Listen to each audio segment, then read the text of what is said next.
A disclosure would be anybody telling you about any child abuse or neglect. Disclosure can happen anywhere. Usually it is with a trusted adult, so parent, grandparent, teacher, anybody that they may trust or be around often. But when they feel like they're in a safe space, they may open up and tell you about something uncomfortable or something that just seems off. The biggest sign is going to be a shift in behavior. So acting out, pulling away, kind of putting a shell around them. A lot of times it can be a dip in academics. Any of those things are a sign to at least ask them about if there's anything going on at home or in their life that they want to talk about.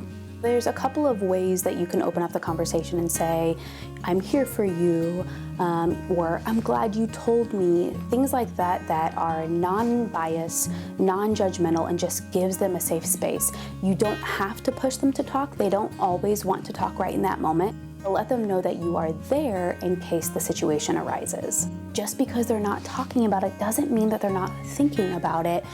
It may come up in random play, during outside play, maybe when they're doing something with a trusted adult, it might come up then. So just be prepared for any conversations or listen for little tidbits that they might give you, whether they're interacting with certain toys and they might say something from one toy to the next.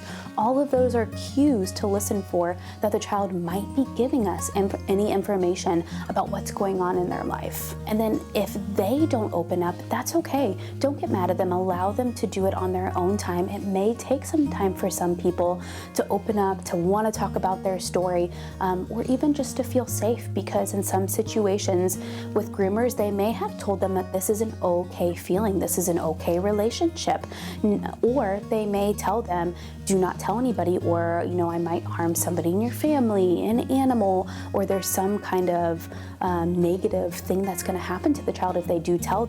You want to have open-ended questions. So tell me more, describe that for me. But then also don't make them feel bad for their emotions. Don't say, don't be a baby, don't cry about this. Those feelings are normal. And the biggest thing is just to believe them. Immediately after they tell you, say, I'm so proud of you. Thank you for trusting me. Thank you for telling me. You're so brave. I've got you. I'm gonna protect you. I don't want anything bad happen to you. That first and foremost is gonna make them feel, okay, I'm glad that I told, I feel safe. After that, it's now your job to report that. So when you call central intake, they'll have you make a report, detail out everything. After that, you have all of these amazing professionals that will work together, from CPS to law enforcement to prosecutors. They'll make sure that that child really truly only has to tell their story one time. So let those people do that. Just be that safe person for that child, for that teen, so that they feel like they can open up. If you have any questions, if you just feel nervous about doing this, that's totally fine. Call us at the CAC. We will help walk you through those steps. We'll be a sounding board for any questions that you have. Our number is 231-929-4250. Or visit us at traversebaycac.org.